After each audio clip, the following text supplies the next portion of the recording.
Now we're going to talk about identifying zeros and their multiplicity. I touched on it in the last video, the multiplicity of some of these zeros, that sometimes it's a value that makes the function 0, and if you factor it out, it may occur more than once.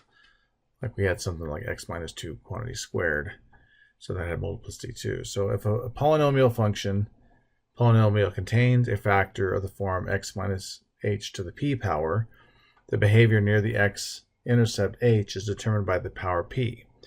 We say that x equals h is a 0 of multiplicity p. Now here's where we can determine what's going to happen based off what p is. The graph of a polynomial function will touch the x-axis at zeros with even powers. So if it's 2, 4, 6, or so on, it'll touch and go back the direction it came from. But the graph will cross the x-axis at the zeros with you have odd multiplicities, like 1, 3, 5, 7. I'm not going to say all the odd numbers because I'll be here forever. I'll never reach there.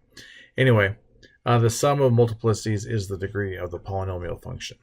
So how to identify the zeros and multiplicities of a polynomial graph?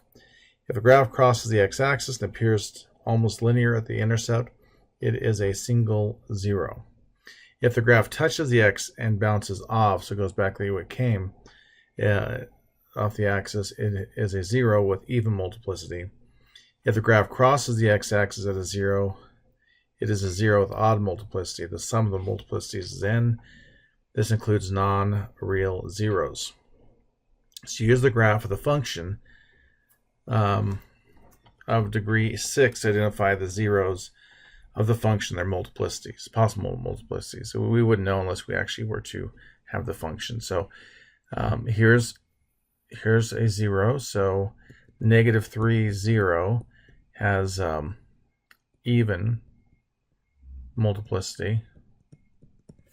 I'm guessing, I would guess 2. And then here it's crossing through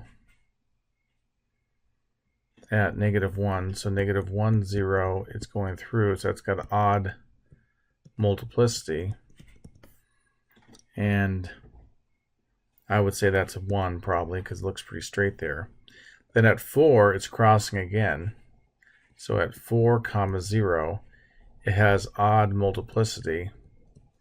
And that's going to be more than a 1. So it's a 3 or whatever, or 5. But we have clues here.